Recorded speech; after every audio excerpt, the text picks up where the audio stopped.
Okay, hopefully that should work.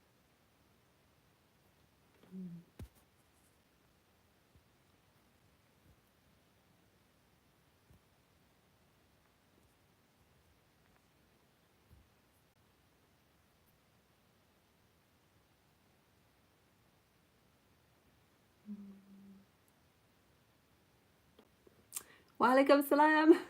I'm so sorry about this. I think people might have been logging on and off. I'm just trying to figure out how to do this.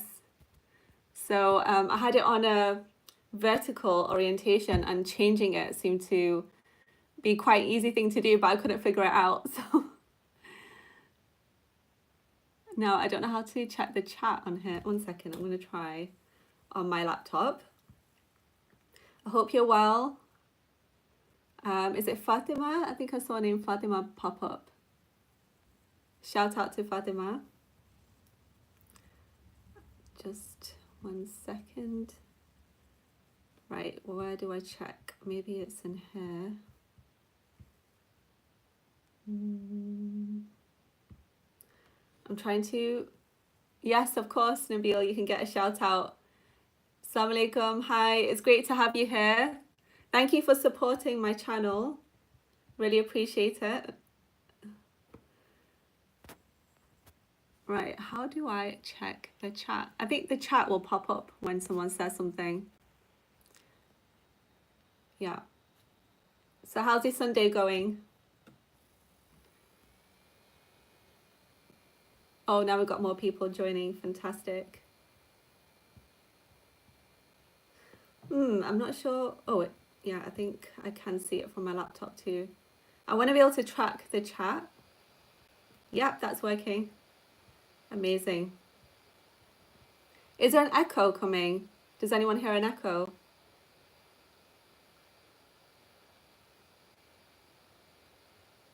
Can you hear me?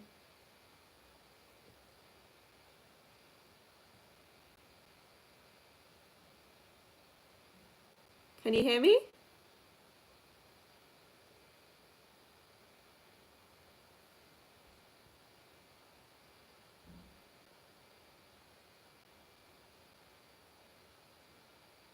You can hear me. Okay, wonderful.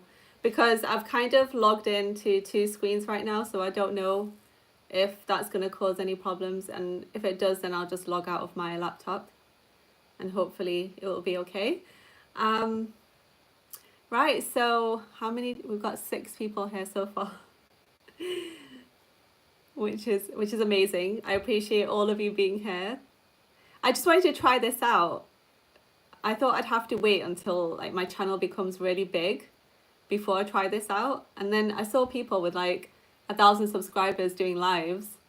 So I thought I might as well try it out and see how it goes. And also it'll be nice to meet some subscribers. So are you all subscribers to my channel, or did you just find this live?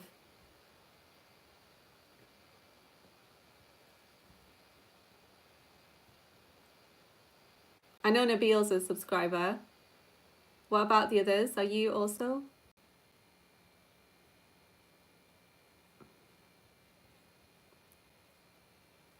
Jamila, okay, you are too. Amazing.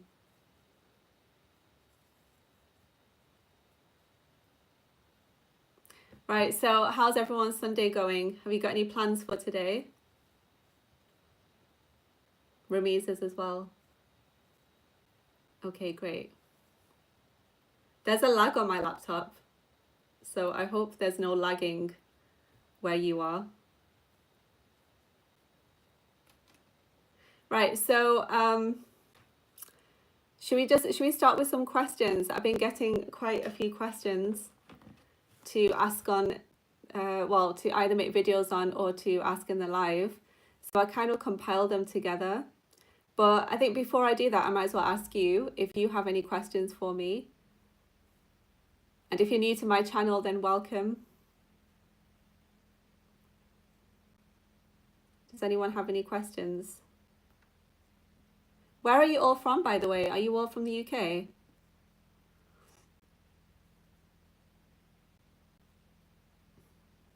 Assalamu alaikum. Wa alaikum salam wa rahmatullahi wa barakatuh, Mohammed Abdul. I think that's your name.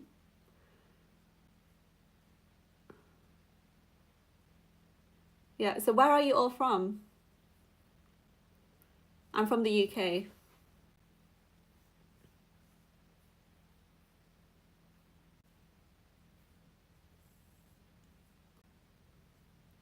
Yeah. We've got a few more people joining now. India, Pakistan. Oh, amazing. London. Okay, great. Nice, nice.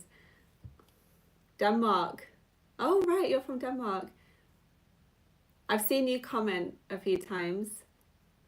So, Zangara, 11. USA. Oh, nice. I thought everyone here was from the UK, but no, we've got a nice mix. Right, if you think of any questions or you want me to talk about anything in particular, then feel free to ask me in the chat box.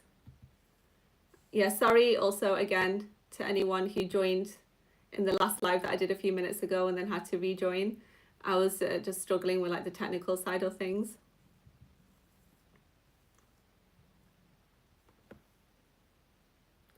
Okay, so I've had one question so far.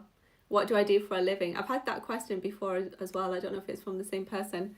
But so I used to work in the biotech industry. I have actually mentioned this in a couple of my videos, but obviously not everybody watches every video. So I worked in the biotech industry, and then last year I left my job, and then I decided that I'm not going to stay in the biotech industry for a while, and I'm just going to try and see if I can pave my own path or set up my own business, because it's something that I've been wanting to do for a long time. So that's kind of what I've been doing. And also I needed a bit of a break because my dad passed away just a year before, like a few months before I left my job. And I was finding it really difficult to like, you know, just handle everything, and, you know, the grief, and also my family members were really upset, like deeply. And so I just wanted to be there for everybody and also for myself, and just figure out if I could do something different. Because when I was looking after my dad at that time, I felt that I'm gaining so much knowledge, and I already had like a solid background in science anyway, and I also had a lot of knowledge in like cancer and, you know, other kinds of health issues, but particularly cancer and immunology. So I thought I should just see if I can, you know, do something else. And a lot of people were coming to me at that time when I was caring for my dad, and they were asking me for help, like with health related issues, or they wanted me to like research for them or suggest things for them. So then I started doing that, and then I thought, you know what, I might as well spend more time in this area and see what I can do. So I've been training a lot. I did, like this year I've done 4 courses, and last year I spent a lot of time doing some courses but also traveling. I did a lot of travel because whenever we had like a milestone happen, we felt that, you know, we'd feel happier, me and my family, if we didn't spend it at home. It just helped us to get over the grief by just like, you know, staying away from home on like birthdays and or celebrations or like Eid, etc.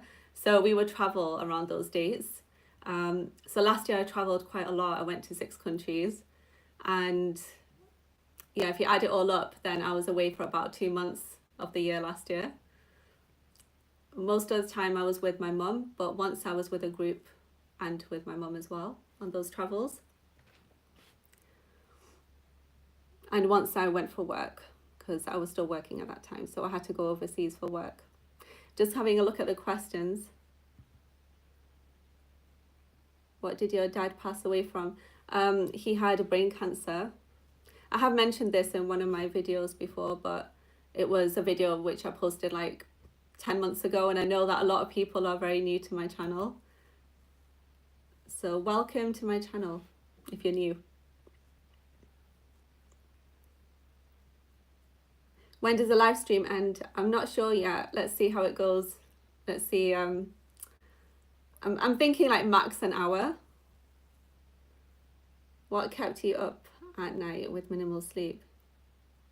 Yeah, I hope I'm not looking like I've not had any sleep. Um, I've I've had this issue for some time now, and I think it's just like I don't know how to put it into words without going like far too deep into this. But you know when you've suffered a grief, or you've suffered a bereavement, and you've literally looked at death in its face, then you sort of realize like how short life is. And then all those things that held you back from moving forward or doing things, you sort of you get this newfound courage and you just feel like you just got to do it. And I feel like that with my channel as well. Like there are videos that I'm putting out that I would never have been comfortable with, even like, 6 7 months ago. But now that I've done a lot of reflection, I'm just like, I just need to get it out there because this sort of information is important. I don't really find it. um but it all ties back with my realization that life is so short, and that if I don't do things now, then when am I going to do them? Oh, thanks.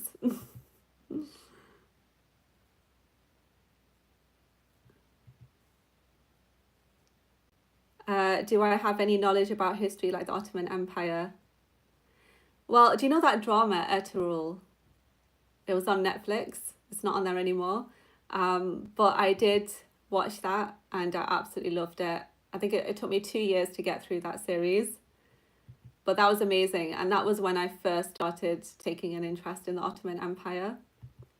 And then I went to Turkey, and I remember there was a museum in Istanbul which is called the Ascari Museum. And you can find out a lot there as well about the Ottoman history, the history of the Turks. And it's really interesting. But I think if you go to that museum, Ascari Museum, then you should spend a good half a day at least, or even a full day, because there's so much to see. And they even have a performance as well in the afternoon around 3 o'clock. So yeah, definitely recommend going there if you want to learn more about the Turkish history. Mm, thank you. Oh, walaikum salam, Sarim. It's good to see you here.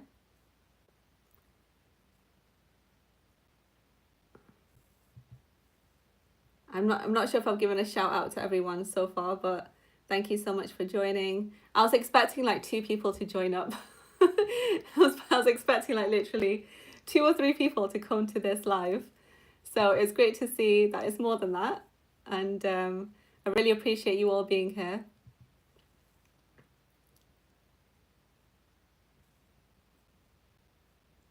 Do you know, okay, this is a good question actually. You know about the Ottoman Empire? So your question, Ghulam, about are there ways to keep existing of Ottoman Empire, or is it inevitable of fall due to lack of progress in science and education? I actually believe, now I don't know how you all think about this, but I truly believe that one of the reasons why Muslims are not progressing the way that they should be progressing in this day and age is because we have a lot of internal issues. So we have we have issues within ourselves, and we have issues within our society and community. Like we're focusing our energy on the wrong things, and we're not correct in like our practice of the deen. Because the thing is that if you truly connect with the Quran and you truly seek guidance and you do that with sincerity, then you will see like how you will bounce back from every test that life throws at you. And you will be able to find the courage and the strength of so many people. You don't need people to stand by you as much. Like you can do things from your own internal drive, and Allah will inspire you to do things with courage. So I truly think that one of the reasons why we're not progressing is because we're focusing our energy on things that society pushes, like instant gratification, just wasting time on distractions here and there. And we're not really like getting together, putting our heads down and doing things that can help us to progress. So I think, that's what happened back then as well, like in the Ottoman Empire. Towards the end of it, what I understand is people those Ottomans, they got really corrupt as well. Like they were just really indulging in luxury and extravagance. And of course, Allah says that don't do that. Like don't indulge in those things. Like don't become so extravagant and don't indulge in opulence. But they did. So I think that was one of the reasons. And even if you look at, the Indian history as well, like how before the partition, what happened there was also, the Badshahs, like the kings of the time, they were just like reading poetry, living happily in their palaces, and they're probably not focusing on like defense and things that needed attention, which were important to focus on. I hope this is coming across the right way. But that's what I think. What do you think? Yeah, exactly. Like priorities are so important because, these days the priorities are on like superficial things. Like very few people actually pick up the Quran and like read it and understand it. But the thing is that on the day of judgment, Allah's not going to ask you, what did X person think of you? What did Y person think of you? What did that person tell you? Like you're going to be responsible and accountable for yourself. So we can't say that, that person told us to follow the religion this way, so we did that. Or that person told us to focus on this and we did that. Like, no, like Allah has given you a brain to like think for yourself, and He's given you the Quran like literally to you. And I remember, I was like 17 actually when I first started properly reading the Quran with translation and with understanding.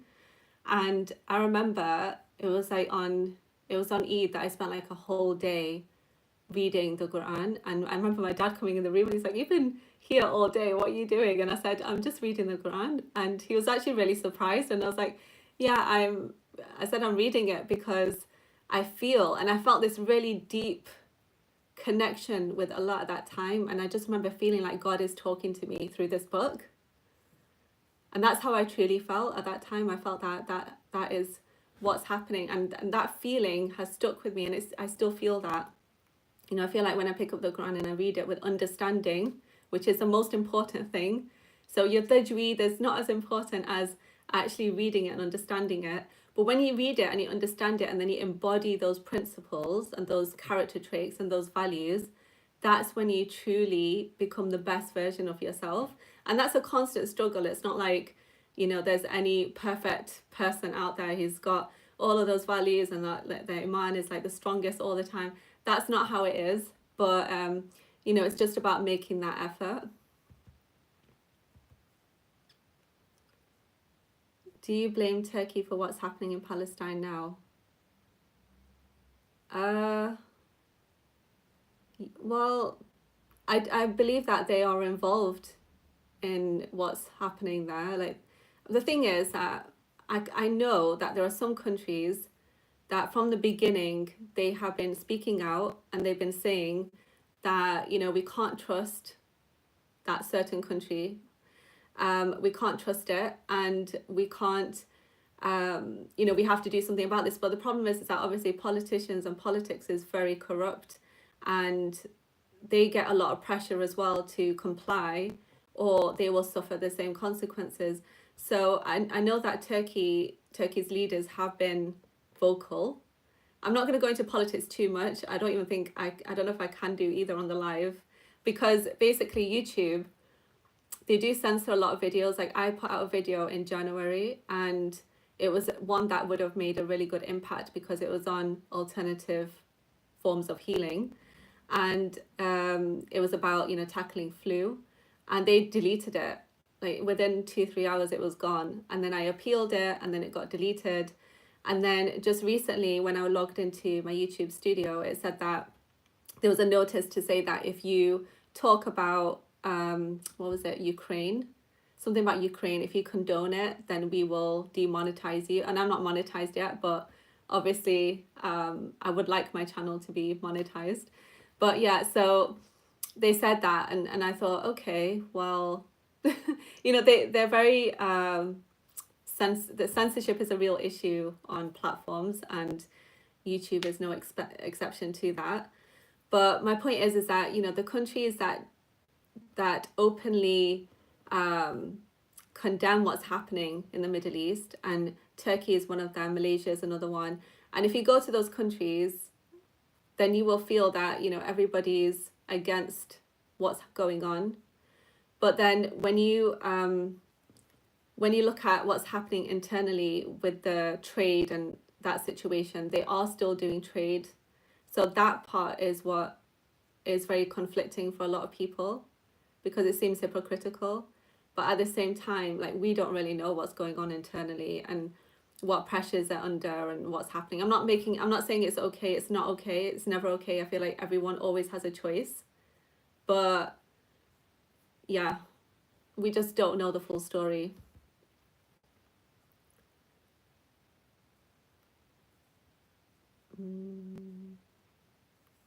Yeah, okay, I'm just going to have a look for more questions, and if there are no more here, then I'll go to the list that I've got.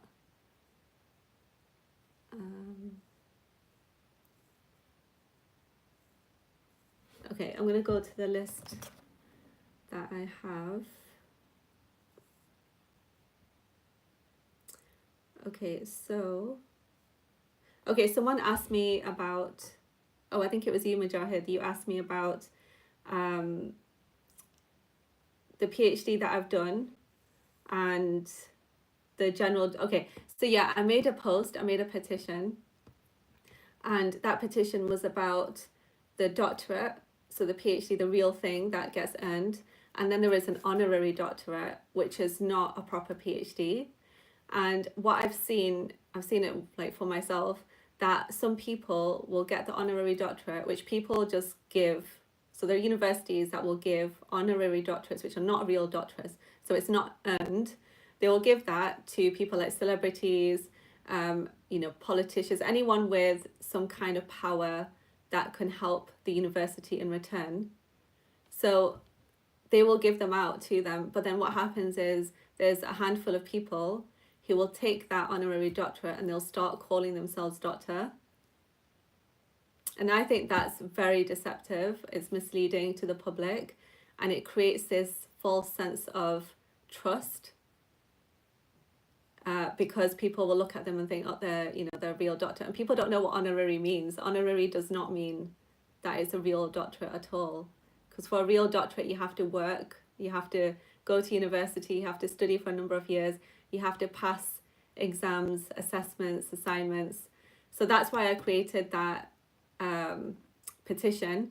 So if you want to find it, please go to one of my posts. It's like the third or fourth post down, and please sign that and share it. I haven't really pushed it enough. I think I've got like 20 something signatures on it at the moment, and then I started focusing on other things. But yeah, if you want to sign it, then please go to my post and sign that. Yeah, exactly, Sareem. They give it for political reasons. So I don't agree with it, because, you know, you don't get honorary bachelors, you don't get honorary masters, you don't get like honorary FIFA World, whatever, you know, the award is for that, for the World Cup. You don't get honorary other things.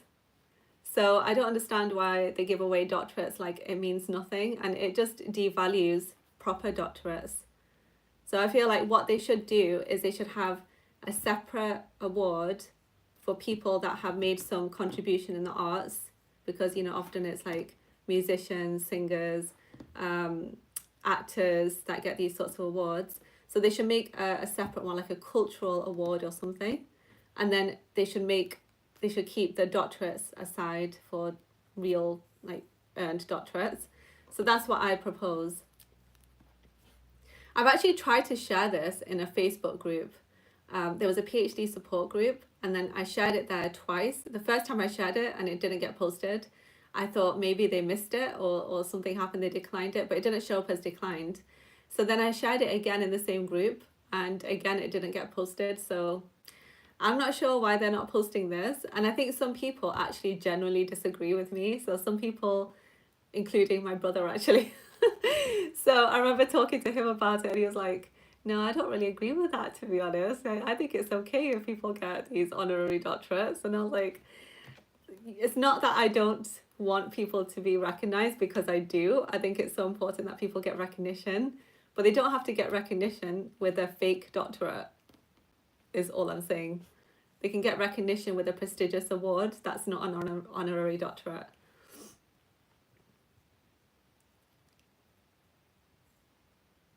Okay, so if you have two Islamic groups, is a mic good, by the way? Like, can you hear me properly? Is the quality good? Oh, thank you.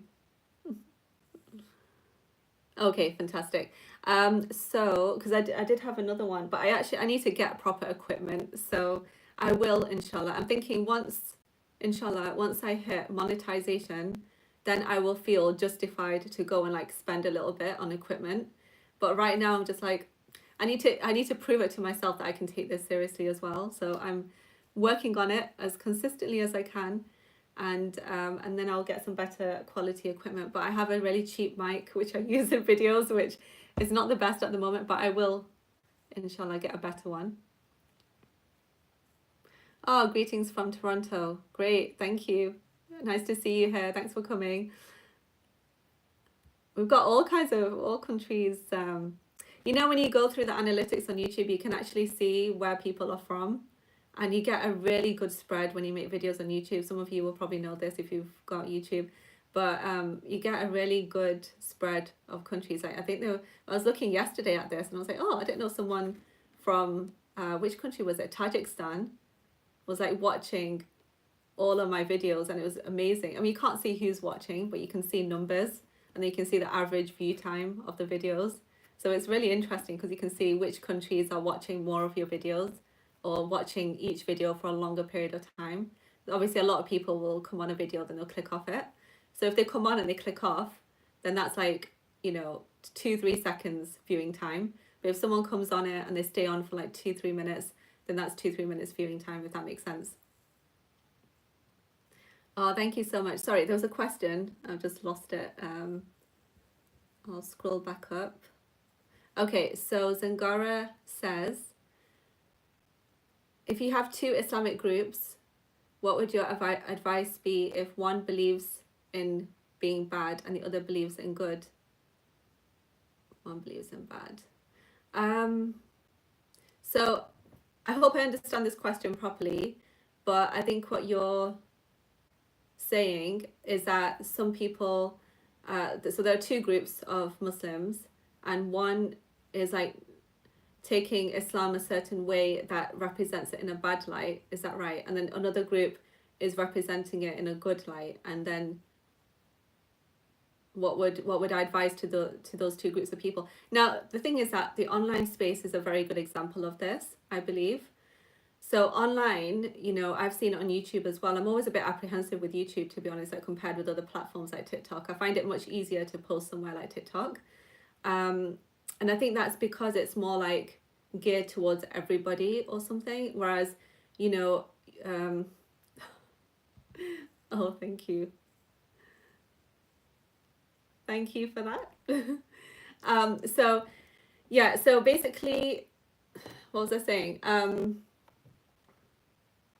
TikTok is, it's kind of low effort, more community oriented, I think, in a way, whereas YouTube is kind of, to me anyway, it seems like a little bit more prestigious, and there are more kind of expectations and standards with it. So I often see that on YouTube, if someone posts a video about something, first of all, they're talking about it for a longer period of time that they can talk about it on TikTok. And then often it will invite criticism more easily as well. Whereas on TikTok, because it's like, the shorter videos and there's just so much you click on, you click off. And I think people get less criticized on there. Whereas on YouTube, I think they get criticized more. So on YouTube, there are a lot of Muslims that literally just focus on calling out other Muslims, and that's what they prioritize. And I consider that bad behavior, because first of all, if you read in the Quran, like, that's not acceptable at all. Even if someone is publicly saying something that you don't agree with, then there are much better methods than publicly shaming them and humiliating them and criticizing them. And I've seen this a lot with like converts and with ex-Muslims as well, that there are, so these two groups of people that will talk about their opinion, and instead of like, you know, Muslims saying, okay, well, this opinion that they're presenting doesn't, you know, doesn't agree with our understanding of Islam, and just talking in general about that opinion, they will highlight those people. So I feel like this bad group of Muslims will highlight and criticize and humiliate and shame people, whereas a good group of Muslims are more focused on the things that really matter, and they're like focused on progression and growth, and, you know, how to make the world a better place, how to be more inclusive, how to make societies and communities better. So I feel like their mind is like more expansive. So my advice, I guess, would be that focus on the things that really matter, and don't just follow the crowd, because, you know, the thing with the online space also is that people tend to follow each other, and in life generally, like, people generally follow. A lot of people are just followers, and they're not people that will lead others or think outside the box or critique something. They won't critically reason. So when you don't reason critically and you just sort of follow what others are saying, then you get pulled into like this black hole of bad behavior, or like, you know, bad prioritization, versus doing the right thing and taking and having the right frame of mind and focusing on the right things, and recognizing that these role models that call themselves Muslim are actually not practicing, and they're not representing Islam in a good light. And I think if they did that and they focused on the right things, then I think ex-Muslims wouldn't be leaving Islam, and I think converts would be more likely to stick around and feel more comfortable being a Muslim.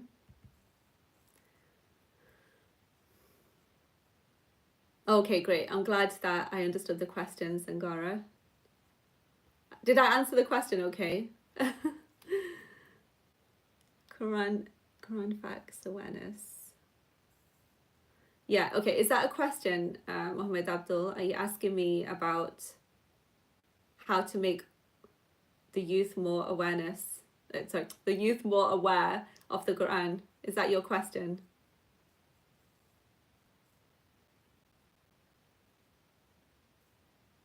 If it is a question, then what I would say is that to make people more aware of the Quran and the facts, encourage them to read it for themselves. Because like when you go to school, when you go to higher education, and when you live in a society, like I live in the UK, for example, so my schooling, my education, my upbringing taught me to question everything.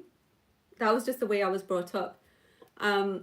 So I think that was a very good way of thinking, actually, because I applied that in every every part of my life, every section of my life. And I did exercise my mind. So my mind, you know, learned how to do this. So now if someone presents me an argument, I can very quickly see which part is truth, which part is opinion, which part, like, you can pull it apart very quickly mentally when you exercise your mind like that. So I would say, like, the first thing to do is to learn how to like pull apart an argument and see what's factual, and then see what's not factual. And even the part that seems factual, sometimes you have to go down a rabbit hole to like really check if what they're saying is fact is actually fact, because there are some so-called facts that are widespread and which everybody thinks is true, but they're not actually true. When you dig deep and you do that sort of reading and understanding for yourself, you realize that it's not, but then you have to put that extra effort in. But you have to start with knowing, you have to first start by knowing how to tell at least fact and opinion apart from each other. Have I memorized Quran? No, I haven't, but I know some parts of it by heart, obviously, so that I can pray, but I don't know the whole Quran. I'm not a Hafiz. I wish I was.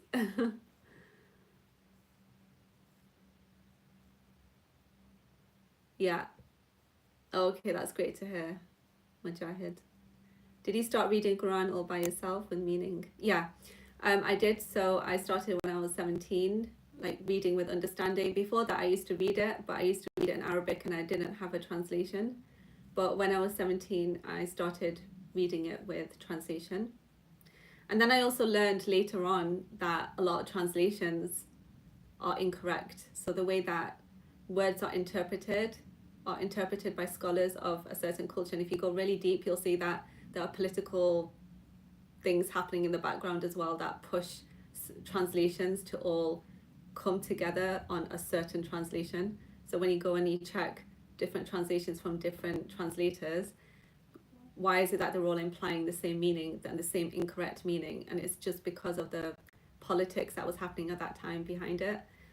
So it's really interesting when you go really deep into the subject, the things that you find, which people don't openly talk about.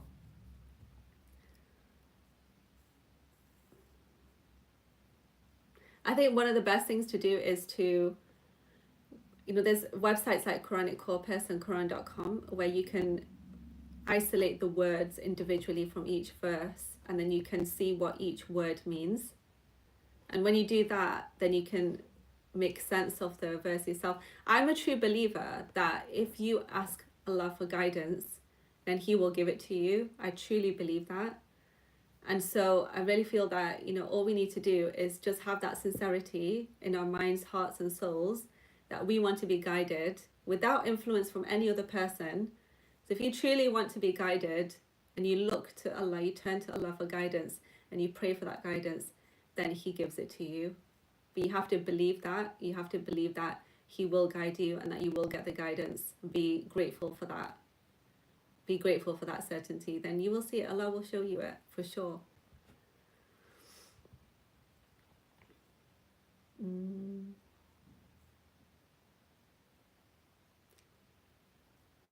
Which Maulana?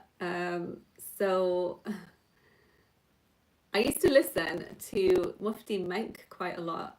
And now I don't really listen to them. But when I was growing up, I used to listen to people like Dr. Zakir Naik and Dr. Abdul Rahim Green. Those channels, Peace TV and Islam Channel. I used to watch them quite a lot, but I've not watched them now for years.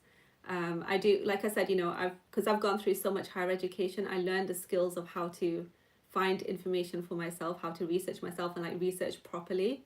So I'm talking in really a great depth, because remember I have a PhD. So the skills that I learned in research, and I have a master's in research as well, those skills I can put in any other subject to find answers for myself. And the thing is that Quran is meant to be easy. The religion is meant to be easy. It's not meant to be hard, challenging, difficult. Allah did not send the Quran for everybody so that they struggle. Allah sent the Quran for everybody of all IQs, of all backgrounds, of all people, simple, complex, of all sorts of people. But obviously some people will read it and they'll get misguided by it. And Allah said that in the Quran, that some people will read it and they'll get misguided. And He also says that the majority of the people that read it are astray. The majority of people in general are astray. But the majority of people that read it, you would expect that they would get something out of it. But there are some people that would read it and it would turn them astray because they will misinterpret it. And you see that a lot in practice. When I was talking about, in my opinion, the bad Muslims who actually make people leave Islam because of the ways that they look into religion and the way that they preach religion. They make people leave Islam because they have so much of a cultural influence and they don't realize it. They don't realize that they have this. But there's so much of a cultural influence in their way of thinking.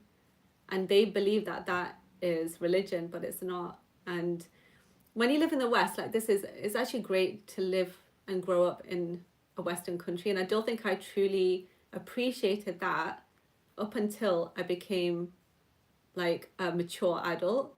Because now when I look back, I'm like, had I grown up in a Muslim country, and I'd always wished that I would have grown up in a Muslim country, but I now think that had I grown up in a Muslim country, I don't think I would have had the reasoning, the way of reasoning that I have now. I don't think I would have critiqued things the way that I do now. I don't think I would have been able to distinguish very easily what's true and what's not true, according to the Quran, the way I can now. But it's because when you live here, obviously in the news, there's a lot of Islamophobic stuff out there. They're always highlighting certain things that they don't agree with. And then when you look into those things and you're like, I can see where they're coming from, and it makes you learn more about what is actually truly written in the Quran. And then you start questioning all the right things for the right reasons.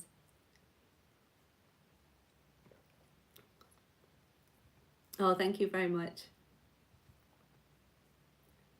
Yeah, exactly, Sareem, you're right. Like they do that, so they'll say that you can't do it without teacher or school of thought. So my answer to those people is that you can believe that, and so you go on your way and I'll go on my way. You know, like you believe in your school, and the thing is that everybody's going to be tested according to their understanding. So the understanding that I have, I'm going to be questioned, or I'm going to be assessed by Allah on the Day of Judgment based on that. And if someone has a completely different understanding to what I have, they're going to be assessed on that. So if someone is convinced that, for example, if someone's convinced that they can have 4 wives, because this is something that I don't really fully agree on, and I've got a video on this. So if someone is convinced that they can do that, then, and if they go ahead and they do that, and they're convinced that Allah allows it and that, you know, that's okay, then they will be assessed according to that understanding. Whereas, say, if I were a man and I went and did that, when I don't really believe that Allah has allowed that. So if I went and did that, then I would be more cautious and be more expectant that I could be punished for doing that, because my understanding is different. Does that make sense? So I really believe that you're assessed according to your own understanding. And at the end of the day, on the Day of Judgment, we're going to be held accountable for ourselves. I won't be held accountable for any of you and what you all think. Even if I share my opinions and my views and you feel influenced by what I say, and then later on you think, oh, you know what, I don't agree with her, I'm still not going to be held accountable for what you choose to do with the information that I give to you, any more than, you know, and any more than anyone else will be held accountable for what you do. So I think the only time that that is not true is when someone is murdered by somebody, because there's an example in the Quran of, you know, when Adam's son killed his brother, and then he said to his brother that you will, like, I want you to bear the burdens of my sins, something like this. So I think at that time you do bear the burden of someone else's sins. But other than that, you know, when you have clear choices, then you don't bear someone else's sins if they're choosing to follow you, or if they're making mistakes because they're not using their own brains.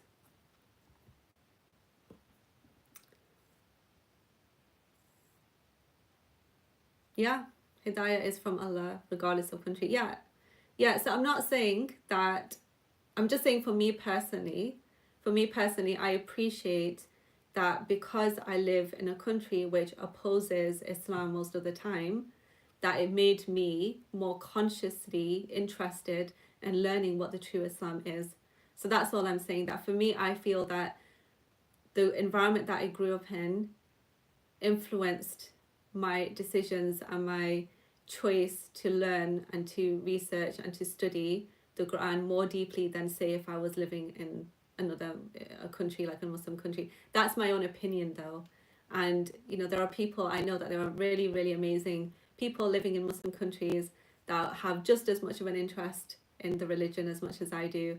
And so I'm not saying that, you know, Muslims in Muslim countries are any worse Muslims. I'm not saying that at all. I'm just saying for me, my personality, the way that I am, maybe I would have been more complacent and more complying in other countries which don't oppose Islam. Whereas because I'm in a country that does oppose it, so I have to know what the truth is for myself, if that makes sense. So that's all I'm saying.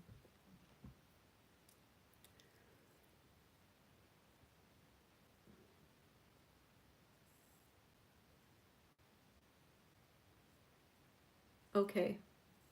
Yeah, thanks for sharing your opinions. Oh, thank you so much. I've got some really nice comments here. What charity work did I do for Palestine? So I went to Jordan in September last year, at the end of September. And that was a really good experience because I got to meet Palestinians that came from Palestine and were staying in the refugee camps. They were living there for many years, some of them decades. And the conditions that they live in are very, very difficult. So at that time I was like fundraising. So last year I was spending a lot of time on these sorts of things, like fundraising for Palestinians, for Syrians, and going on that trip, and that took a lot of my focus as well. And this year I was more like towards the end of last year to the first few months of this year, I was focusing more on the demonstrations that were happening here. So I learned how to do the drumming, and I would go and do drumming at protests. So I did that until about, I think it was February. And then after that, I've been more focused on like the admin stuff that I can do. So writing emails. There was a parliamentary inquiry. So I got involved with that. I sent them my piece, and then I helped other people with that. And I've just been raising awareness just generally. So I've not been doing anything extraordinary, but I've been doing as much as I can. And then boycotting, I feel is very, very important. Every single person's expenditure makes a difference. Every penny counts. So I've been careful in not spending my money where that money could be exploited and used for nefarious purposes.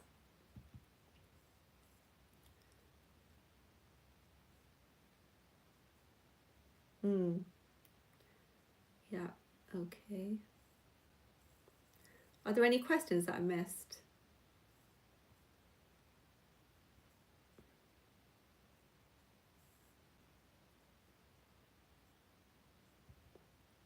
I don't have a charity, but the charity that I went with was Action for Humanity. There are also there are amazing individuals and charities that you can find on Instagram as well, and there are people that like literally live on the ground, and they have a massive following on Instagram, really big following, and they post things all the time. Like there's this guy who cooks. I think one of them is called Watermelon Relief, and then there are some ones with like children in the name. I can't remember them from the top of my head, but on Instagram there are some that have really big followings, and they they raise money for not just their own families but for like the entire community that they live in. So I would recommend that if you're willing to donate, then you can have a look at those.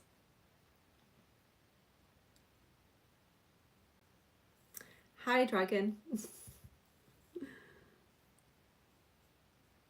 Right, I'm going to check if there are more questions because I think there were.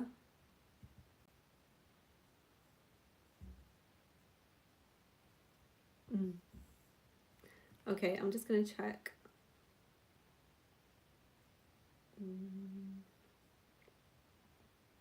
Yeah, someone asked me about work, family, travel. So I've already answered work. Family, so yep, I have 3 brothers and my mum. Travels.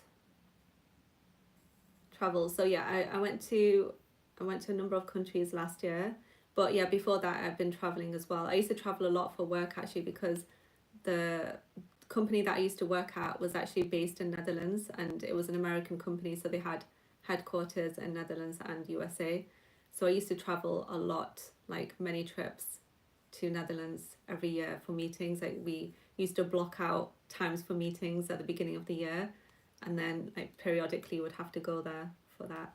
So there was a lot of travel for that, but then obviously I used to take holidays as well. So alhamdulillah, I've traveled really well. Like I don't feel the need to travel now, actually. I mean, I still enjoy travel, but I don't feel the need to go anymore.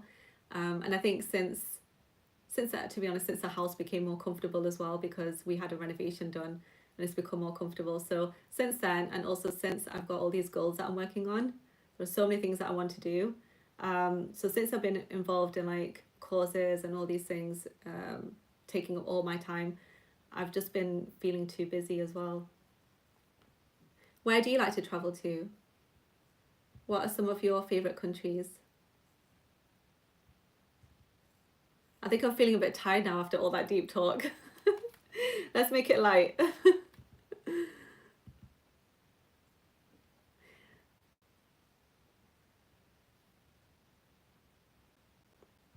Yeah, I know. Oh, really? No, I don't know that actually. Charity kitchens are not working anymore. I mean, I know that they've been struggling to get food and help into Gaza. I know that, but I didn't know that charity kitchen. I mean, I suppose because they're not getting supplies, then it's really sad what's happening there. Honestly, it's heartbreaking, and I feel like everybody has a duty to do something. At least, I think the very least that people can do is not spend their money in companies which are funding what's happening there. That's the least that we can do. You know, there are apps that you can do that with. There's Boycat. There's a No Thanks app, but I found that No Thanks app is not accurate anymore, so I don't know what's happened with that. But you can also just like Google and then just put BDS next to whatever the company is, and then you can check that way as well. That's one of the quickest ways to do it. And sometimes, you know, sometimes I find things on TikTok. Like sometimes I won't even find something on the web, but on TikTok someone's made a post about it and it's really detailed. So then you know, okay, don't spend money there, because that's also, that should be on the list, but it might not be on the list. But you know, there are always alternatives. Like these days you have access to so many boutique shops and online and in person, and there are so many things that are available as alternatives to whatever is the main thing that you buy. Like say if it's a sort of brand of chocolate that you buy that you shouldn't be buying, then you know you can go for another brand, because there are so many brands of chocolates out there. Or you can make your own chocolate even. Like there are YouTube videos on how to make chocolate. That's just an example. Same with shampoo, like same with anything. You can make it yourself and it will be healthier as well. I also did quite a bit of my shopping overseas. So when I was traveling to like countries like Bosnia, I did a bit of shopping there from like a local brand. And then I remember going to Malaysia and doing some shopping there. So I tried to also like pick up pieces in places where I knew that this is not funding anything nefarious.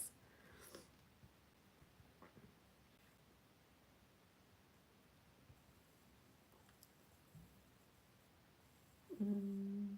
Yeah, exactly. Thanks for pointing those out, Tarek. Okay, Wakara's asking me about Saudis. Yeah, of course. The answer is yes. Yes. I blame everybody. I blame the whole world for what's happening there. Because, you know, there is, I mean, except for maybe Yemen, and is there any other country that's exception? I think that one, and I try not to spend too much of my energy in that direction. I focus more on what I can do rather than getting caught up in, you know, watching lots of stories, because I think that really adversely affects your mental health in a way that's not productive. So yes, we do need to be aware of what's happening, but not too much where it becomes distressing and disabling mentally for us to do anything, because a lot of people's mental health has been really affected by what's happening. And I know that's nothing compared to what's happening when you're living there, but the thing is that we need to, like, if we want to make a change, we need to focus more on the things, the actions that we can take and what we can do, rather than just spending our time scrolling and thinking that our, you know, just by looking at what's happening that we're doing something, because by watching something we're not actually doing something, we're not helping. I remember when I was at school, and you know, whenever a fight would break out, people would say fight, fight, fight, and they would like stand there and start watching the fight. But I could never bring myself to do that. Like I would never stand and watch a fight. If I couldn't break up the fight, I had no interest in watching it. So that's kind of the, that's the way I think. Like I just prefer, I don't like to watch and just see things unfold. I'd rather do something.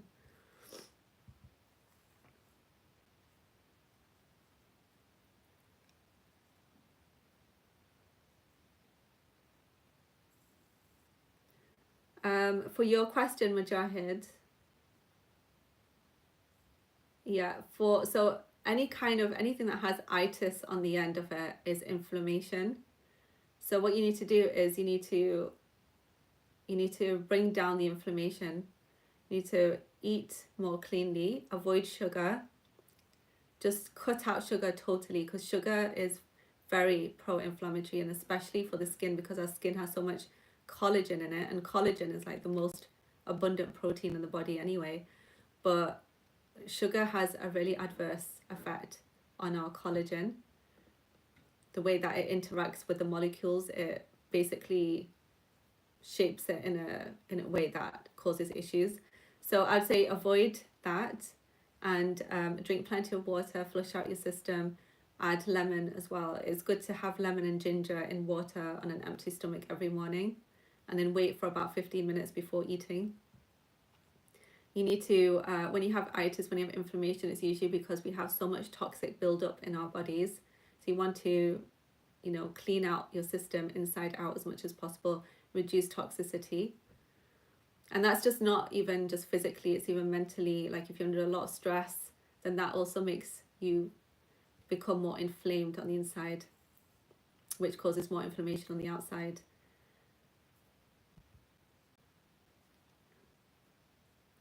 What agenda am I pushing? I don't have an agenda. I'm just here to share any knowledge that I have, and just have some presence on here, connect with people and help people feel seen. That's it. Where does that question come from, Wakar? I'm from the UK, edge of the crease.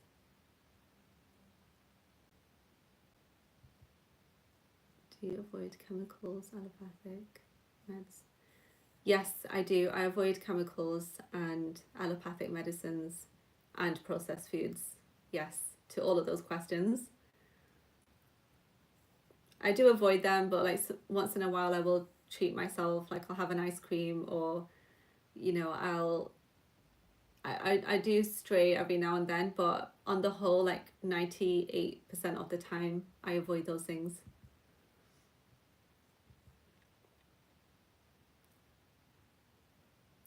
Okay, thank you for that advice, Sayed Hassan Abbas.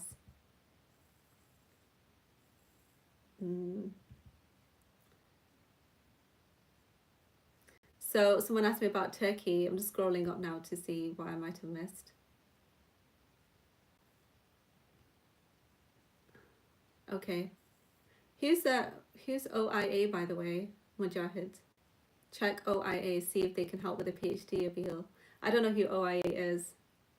But, if anyone is watching, wants to share my petition with any organization or anything, feel free to. You can share it wherever you want, whether it's organizations, individuals, groups, whoever. Feel free to share it. It's on the posts, and it's under my posts on YouTube. Like not video post, a written post in text.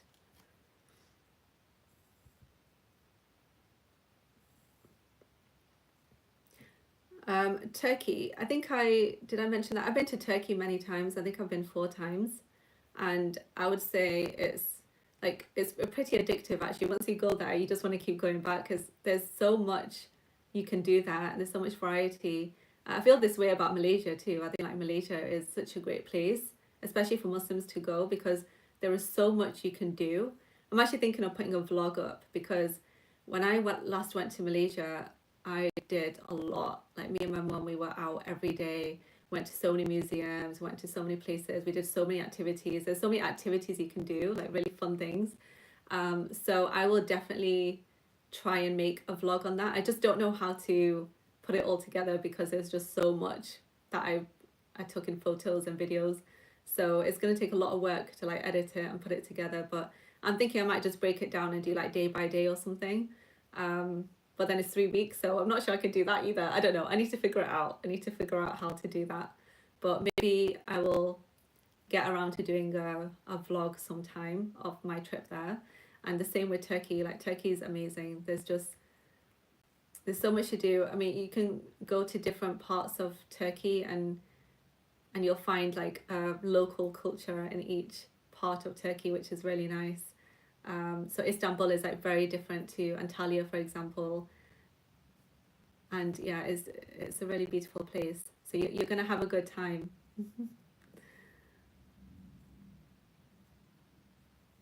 Okay, let's see what we've got.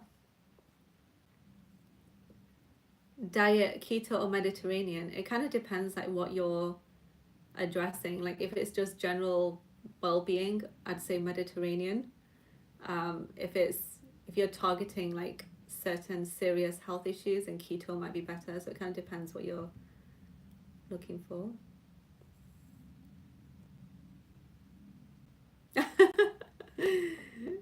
Yes, Siri, we can. Thank you.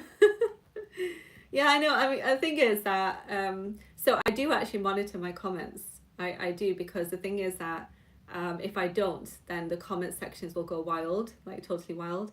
But when it comes to these questions, I'm just like, I kind of feel a bit of like, I don't know what the word is, but like I feel a bit of sympathy for the people that ask these questions, because I feel like first of all it takes some guts, like if they actually mean it. But secondly, I'm like, I can't take it seriously. It's just funny, you know, because obviously if people are asking me that question and I don't know who they are, like there's no information about these people, so I don't know what they expect. Do they want me to just say yes? Yes, of course. Yes, I do. To all the 10, 20 people that have asked me that question, yes, I do. I skipped your questions. Which ones? Sorry, it's because when I'm talking, then um, I don't quite keep track of every comment that's coming in. There are lots of comments coming in, by the way. So let's see. So where's the question that I missed, Sareem? Which TV shows and film genres do you like? TV shows and film genres. Quite a variety, really. I watch different. I don't really spend a lot of time watching TV though, if I'm being honest. And I used to watch a lot of films and TV, especially when I was in my 20s and younger than that, but I don't really spend a lot of time now watching TV and film. But if I do, then I'll just go for just, things that everybody will go for. I prefer like more light-hearted things like comedy and or like detective stuff. Like I used to really enjoy Korean dramas, so I used to watch a lot of Korean dramas, things like Attorney Woo, Squid Game, even though that's not drama, but I used to watch that, and I used to watch that with my brother actually because he really likes that. And then what else do we have on the Korean drama side? Yeah, there are quite a few there. Like can't remember their names now, but I watched a lot. And then I like High Potential, which is on Disney. Not that I'm promoting Disney, it's just that my brother has already got that, so I just watch. So Netflix and Disney I don't promote, but because he already has the subscription, so I watch on his. DMT. Okay, yeah. I know very little about DMT and ayahuasca and those sorts of things. But I know that they help people who have mental health concerns. I know that these things help them, but they have to be done in a very trusting space. I've never tried them myself, but yeah, they have to be done in a very trusting space with trustworthy people.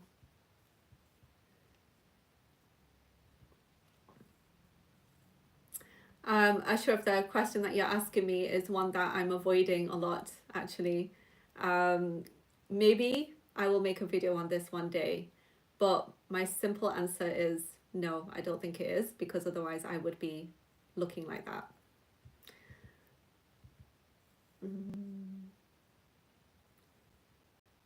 Right, okay, let's see. However, having said that, I believe that it depends on where you are. So if you are in a country where everybody is like, totally, you can't see them, not any part of them, then you would dress accordingly, if that makes sense.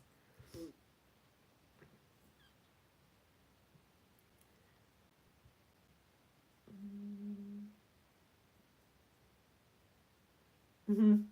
Yeah, I know I do go quite deep in some of my topics, and I'm always a bit wary of that because I know that it's hard to keep attention for that long. And the thing is that obviously my channel is not so big that I can make my videos like really interesting by doing like really cool edits like every 2-3 seconds, the way that a lot of these channels do, because they have whole teams of people, you know, and I can't do that yet. I'm not at that stage. So I try to not make them too long, but sometimes they do run on a bit too long. So thank you for still watching anyway.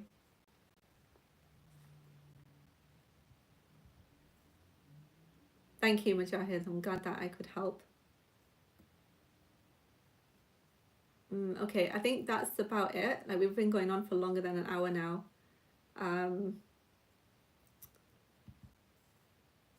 So I can't see that last question. Do you do one-to-one chats? Not really. No, I don't. In which part of London do you reside? I don't live in London. Yeah, okay. So, right, I think, is there anything else? I don't think there's anything else. I think I've answered like most of the big questions. Okay, let's have a look. Qualities to look in a girl for marriage. Okay, I'll answer this question and then we'll call it a day, I think, because we've been going on for quite a long time with this webinar live. I have a webinar in a couple of days actually, so I've got a webinar on my mind.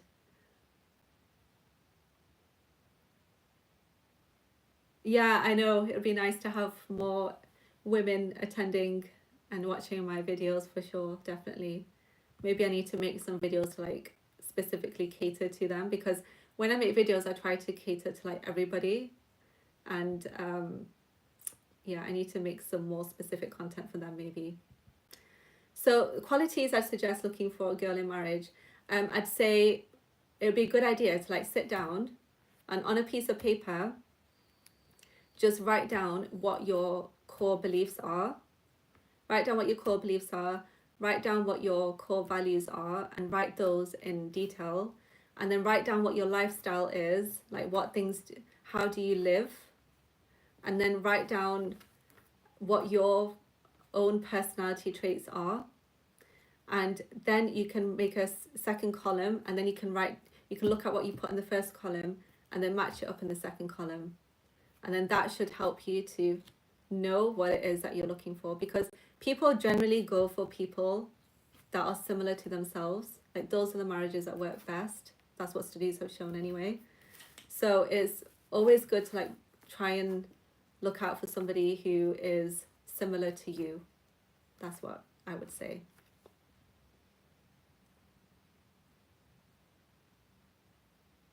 Okay, I think that's about it. Languages. I speak English, to be honest, most of the time, but I do speak Urdu a little bit. So I know a bit of Urdu, Hindi, but not very well. I used to be better at it, I think, when I was younger. But so I can hold a conversation, but not very well. And Arabic, I've been learning more recently. So I've been like, as in spoken Arabic, I've been learning that for about 6 months, maybe more than that. So I did a Levantine Arabic course on Pimsleur, and I did a spoken Arabic class with the university that I used to go to. I did that since October basically. And then I stopped, and about, I think 1 or 2 months ago, I stopped when I got my third Pimsleur, like my level 3 badge on Pimsleur for Arabic.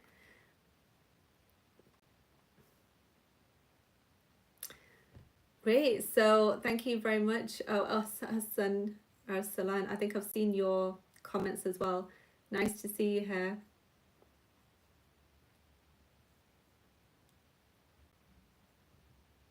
I'm not sure what you mean, Sarim. Okay.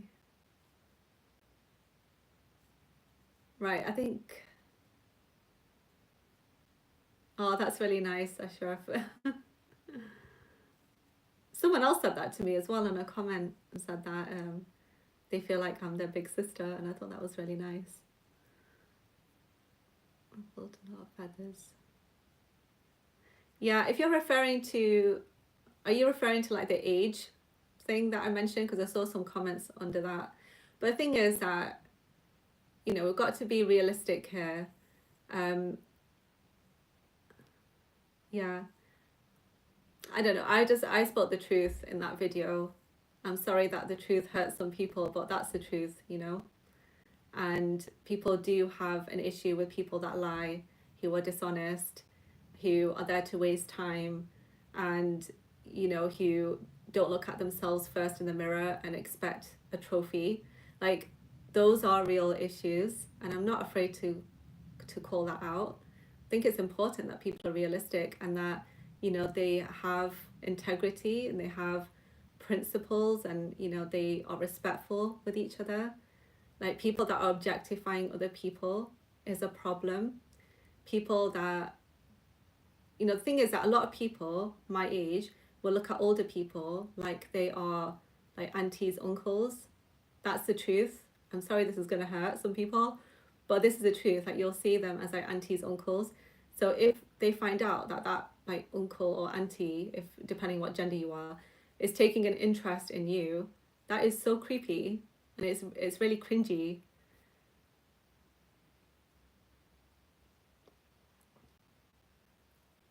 Oh, I didn't leave anything out. Okay, well, I think I actually did leave out some things, but if I do feel that I need to make another video on that, I probably will, and I will speak with truth.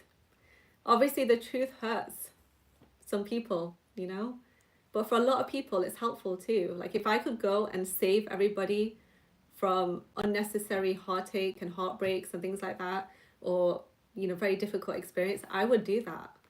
If I could do that, I would do that. So, okay. Well, I think we're done with this live now. Thank you so much for joining, everybody. And, oh, thank you so much, Taz. Yeah, and I'm always like, the thing is that I try to be really careful and like how I word things so that I'm not offending people. And I think I'm very soft in my speech, like compared with a lot of other channels out there. I am really, really soft. And I could be less soft if I wanted to be, and I could be a lot more upfront with the things that I want to say and say it as I really think of them. But I try not to, you know, I try to not offend people. But you never know, one day I might be a lot more frank. All right then. Yeah, anyone who wants to ask some questions, if anyone wants to ask questions after this, then, you know, feel free to just comment on one of my videos and I'll probably get the notification for it. And yeah, thank you so much for watching, for joining me on this live. It was a bit nerve-wracking for me, to be honest, but I did enjoy it. I did enjoy this deep conversation with you, and I hope that you've enjoyed it just as much. And inshallah, I'll see you in my next video. Take care. Have a beautiful Sunday. Assalamu alaikum.